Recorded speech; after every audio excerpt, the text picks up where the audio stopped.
y bienvenidos. Gracias por estar en este programa y gracias a Javier Sicilia, poeta, escritor, que está en este programa para conversar. ¿Cómo estás, Javier? Bienvenido. Bien, gracias, Carmen. Muchas gracias por la invitación. Está circulando en estos días Vestigios, de Editorial Era, y Vestigios dice en su contraportada que a lo largo de este libro, cuyas páginas cierran con el poema Los restos que Sicilia dedica a su hijo Juan Francisco, asesinado en marzo de 2011, el poeta convoca una vez más a Dios, como lo ha hecho desde sus primeros versos aquellos que en permanencia en los puertos anunciaron la extraña presencia de un joven poeta católico en medio de una poesía mexicana dominada por los herederos de las vanguardias. Pero en Vestigios, el Dios de Sicilia se revela en la condición de Deus absconditus, como el creador que se retira del mundo, como el padre que deja a sus hijos a su propia suerte, huérfanos y libres a la vez. Parte de lo que dice esta presentación, Javier, de Vestigios, este libro que después de lo que has vivido, después de lo que ha sido para ti tu presencia pública inesperada para todos, empezando para ti, a raíz de la muerte, del asesinato de tu hijo, pues ya a finales de marzo de 2011, Juan Francisco, ¿qué significa Vestigios? ¿Qué es Sicilia de estos Vestigios? Hijo, Karen, pues lo que dice Vestigios, lo que queda de una larga, casi 30 años de ejercicio poético, ¿no? El libro estaba terminado, no se llamaba Vestigios, se llamaba justamente Los restos antes de mi ida a Filipinas. Y el viaje donde te tomó la muerte de tu hijo. Y justamente cuando sé la muerte de mi hijo escribo el último poema, que es el que cierra este libro. Y por obvias razones los editores quisieron cambiarlo de Los restos a Vestigios.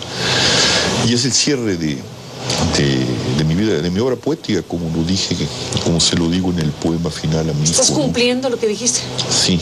¿Con esto es tu última obra poética? Sí, sí. ¿Eso puede decir un poeta? ¿Un poeta se puede despedir realmente? Sí, yo creo que sí.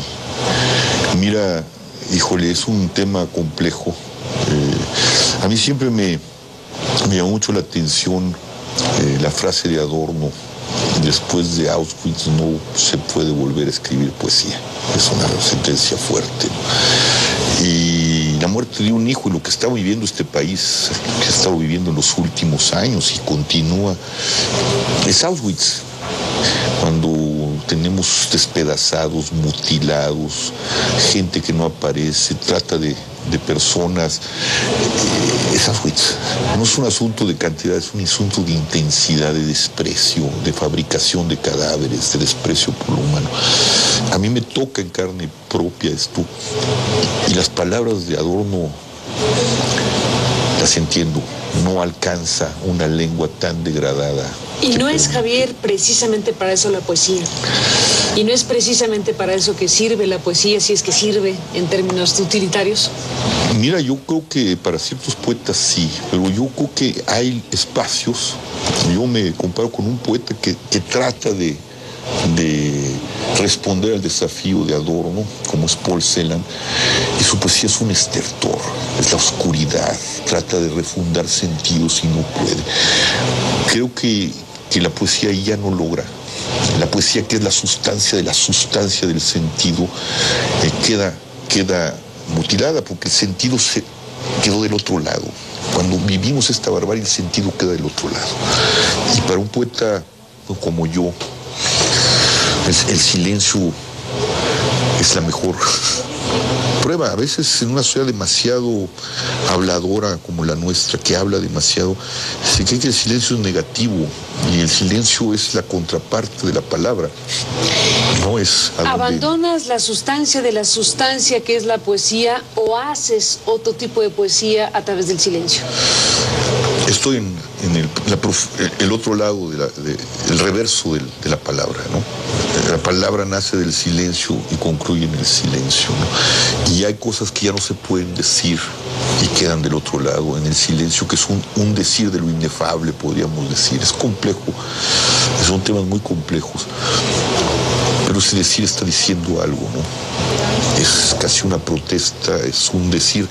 La lengua que alimenta a un artista está muerta, degradada, no alcanza para refundar sentidos, porque una lengua, cuando se degrada, produce los discursos vacíos de la política, y produce el crimen que estamos viviendo, ¿no? Pero la palabra puede estar degradada en el discurso de la política, ¿también en la palabra de la poesía está degradada? No alcanza, la poesía no alcanza a rehacer esa palabra, creo, en mi caso, ¿no? Hay otras formas de la palabra, ¿no?, que no son las extremas de la poesía, donde quiere ir al último sentido, que son las palabras del testigo, que no tiene no sé si me explico, la experiencia del dolor indecible o del sentido que ya no puede decirse, pero que se aproxima, que es la palabra del periodista o la palabra del ensayista o la palabra del novelista. ¿Y qué va a ser de Javier Sicilia esta conclusión de 30 años de poesía, de 30 años de trayectoria, de premios, de lo que sea, al final, como quieras ver tu vida y obra en términos poéticos? Es el cierre del ciclo, es el cierre de la vida poética de Javier Sicilia y es el paso a la utilización de la palabra por otras vías, sí, la periodística, la ensayística, la palabra pública, la palabra pública también. Digo, nosotros, o los símbolos, ¿no?, en la parte pública que hemos tenido, pues hemos tratado de que esa mirada poética, porque un poeta no es una profesión, es una gracia, una desgracia, una mirada, pues el discurso esté teñido de poesía, y la poesía deslocaliza la univocidad o la unilateralidad del discurso político, ¿no? Los símbolos también hablan de poesía, reinstalar otro lenguaje que apunta hacia la poesía, pero que no es propiamente la poesía, ¿no?, el poema, ¿no? Javier, tú dices, este es el cierre de mi tarea como poeta. La vida da muchas vueltas. Sí. En algún punto te puedes encontrar de nuevo con la poesía y en algún punto puedes decir, me arrepiento y vuelvo a escribir poesía. Sí. Nadie garantiza que lo que digas hoy sea para siempre. Sí, nunca. Nadie puede decir para siempre nada. ¿O puedes? No, nadie. No puedes.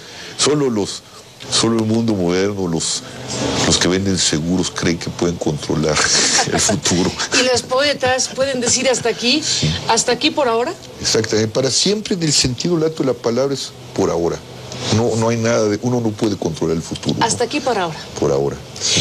Ahora, Javier, efectivamente muy duro para cualquiera como persona, como ser humano, la pérdida de un hijo. En el caso de Juan Francisco, el vuelco que dio tu vida es absoluto, copernicano, un giro copernicano, digámoslo así.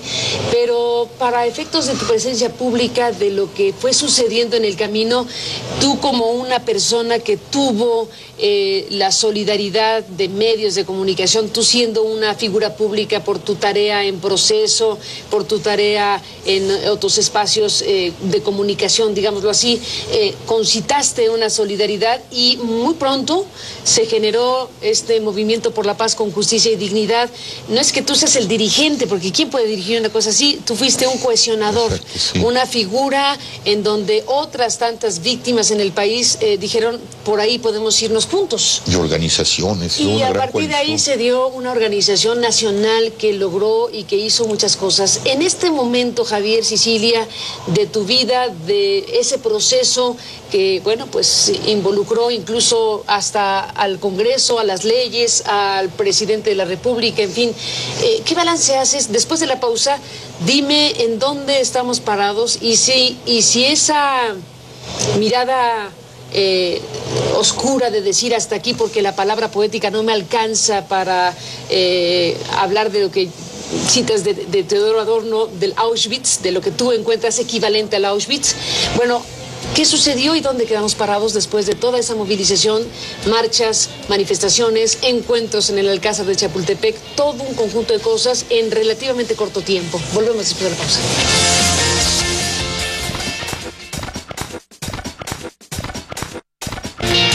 Bueno, Javier Sicilia, regresamos en esta conversación a partir de lo que está circulando en Vestigios, este libro de Editorial Era que, ya explicaste, ya contaste, ya dijiste que sería por ahora el momento de cierre de tu tarea poética.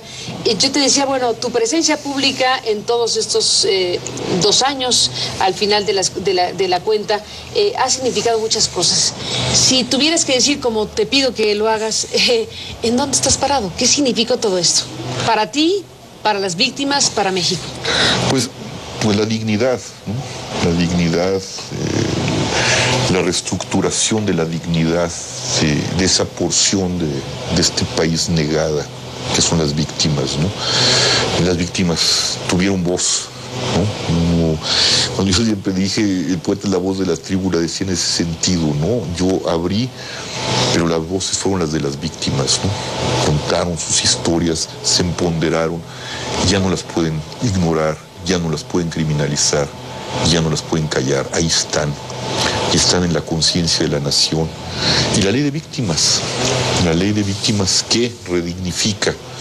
Es terrible una ley de víctimas, Carmen, porque señala que las leyes no se aplicaron, las leyes que estaban para proteger y hacer justicia no se aplicaron, y surge esto que dignifica, y es la presencia jurídica que respalda la voz dolorosa de las víctimas, ¿no? Muy polémica esa ley. En su momento generó discusiones de juristas, de diferentes maneras. Se hablaba de que era una ley incumplible, una ley presupuestalmente inabarcable, una ley que podía tener dificultades incluso de técnica jurídica, por un lado. Por otro lado, quien defendió y promovió esa ley y finalmente logró que se promulgara, pues encontrando que la razón fundamental de la defensa de los derechos humanos era lo que esencialmente podía desarrollar una ley como esta. En esa polémica, en esa discusión, finalmente, desde tu punto de vista, no necesariamente de jurista, ¿qué quedó con esa ley? ¿En qué quedó esa ley con esos ángulos? Mira, yo que se hicieron los ajustes necesarios, toda ley es perfectible, siempre, la realidad siempre está por... Se promulgó y se dijo, esta ley es perfectible. Sí, ahí está. A mí el gran disgusto que tuvo la ley está muy bien. Ahorita están en los procesos de la reglamentación y en la construcción del sistema, ¿no? Ya salieron las convocatorias, esperemos tener realmente consejeros de mucha altura, ciudadanos y de defensa de derechos humanos, que los veremos pronto. Pero lo lamentable es el poco presupuesto que se le dio, el 0.014%, frente a la tragedia humanitaria. Es decir, no se están dando cuenta del tamaño del problema, ¿no? Y ese es el otro gran problema, no se está dotando, es decir, el discurso cambió, pero la realidad no la están asumiendo. ¿Dónde están los protocolos? Lo que hizo el procurador, que lo estimo muchísimo, Murillo Karam, que realmente se ha tomado, es de los pocos que ha entendido la profundidad de la tragedia humanitaria, de la emergencia nacional. Pues lo que dieron para la búsqueda de desaparecidos es nada. Bueno, inicialmente 12 ministerios públicos se dijo, pero dijeron que era un primer paso. Pues ¿cuál? Pero no hay, o sea, lo necesita todo el país, no nomás la Procuraduría Federal, lo necesitan todas las procuradurías. Necesitamos 500 antropólogos forenses, tenemos 24. Necesitamos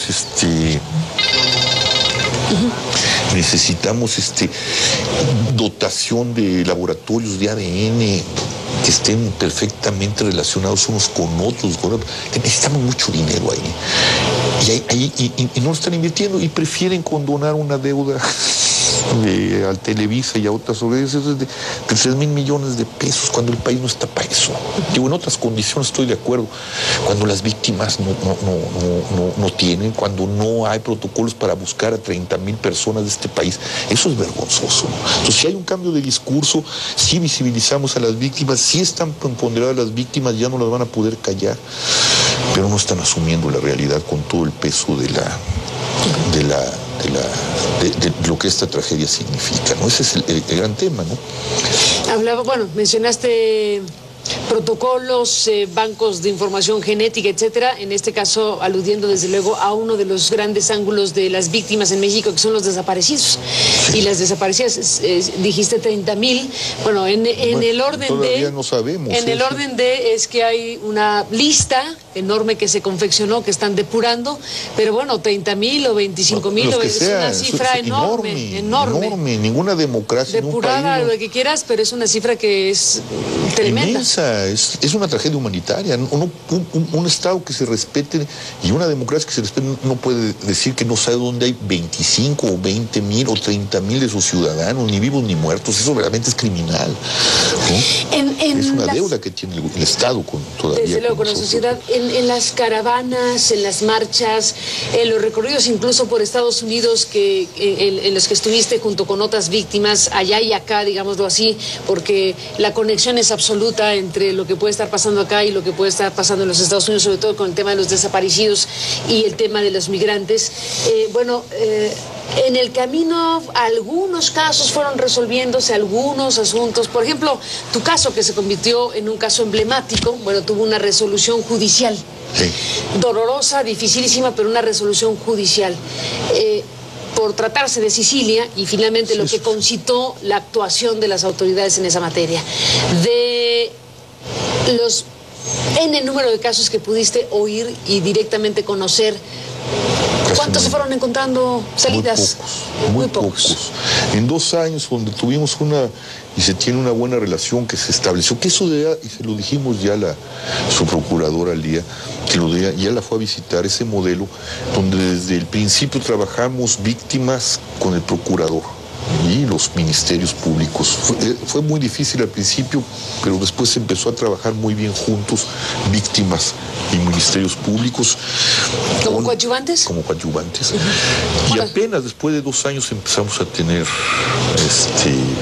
ya se tipificó como el delito de desaparición, que no se había... Ese es otro que hay que tipificar a nivel nacional, está sucediendo.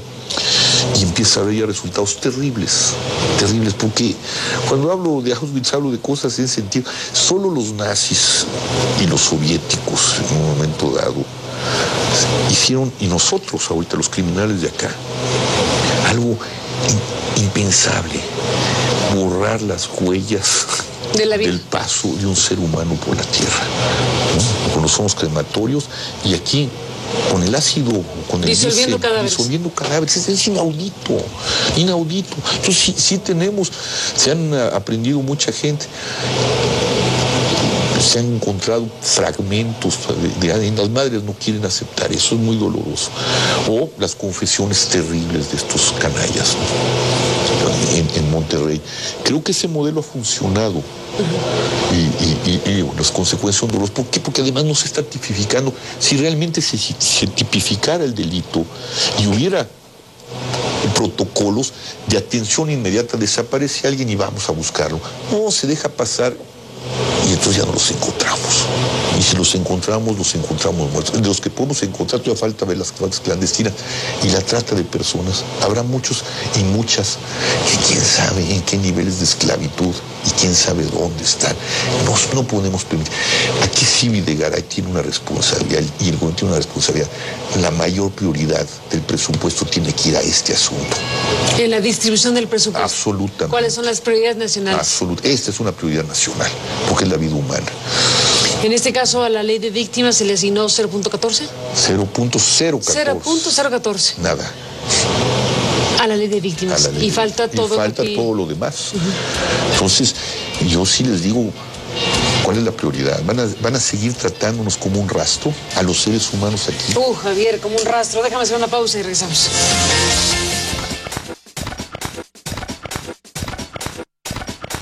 Bueno, entramos en la parte final, Javier Sicilia, de esta conversación. En el corte me comentabas que el día que tú y yo estamos conversando para hablar de Vestigios es el día en que estaba programada tu lectura de Vestigios en El Péndulo, una muy conocida librería en la Ciudad de México. ¿Por qué no cerramos el programa una vez que estás planteando que Vestigios es tu despedida poética, independientemente de que la vida pueda dar vueltas y a lo mejor regresas o no, pero estás en este momento de tu vida diciendo, 30 años después de ser poeta, Vestigios es mi última tarea en la poesía? ¿Por qué no nos despedimos con una lectura tuya de Vestigios? Okay. Mira, que se llama Absconditus, el Dios escondido, el Dios que no está, ¿no? O está, pero de una manera muy tenue. Y dice, entre el Edén de neón y la amarilla niebla Entre la incierta luz de las ciudades, ya no hay templo ni sitio, ningún libro en la noche de los tiempos que pueda contenerte y declararte. Entre el mediodía y el alba, entre el saber que allí había algo y no saber qué era, entre el hueco del muro y el vacío que excavamos buscando una respuesta, te escondiste en la nada y nos susurras como el pulso en el fondo de una arteria. La idea de un Dios que tiene el sentido de alguna manera, que lo hemos perdido, pero que está latiendo como un corazón. ¿Perdiste la poesía, pero no perdiste a Dios? No, pero Dios es esa tenue. Cada vez estoy más convencido que Dios es el amor y que llega gratuitamente y sorprendentemente a través de otros. No es una cosa que está del otro lado o extramundana, sino que está en el corazón de los hombres cuando se abren y pueden entregar un poco de amor, ¿no? Y eso es, a final de cuentas, Dios. Todo lo demás es nada, ¿no? Es el absurdo, el poder, la negación de la vida, la negación del amor, ¿no? Entonces yo creo que el país necesita mucho amor y los gobiernos necesitan que ese amor se vea dándole dinero para que podamos encontrar a los desaparecidos, para que este país pueda encontrar su paz, su orden, su amor. Está circulando Vestigios.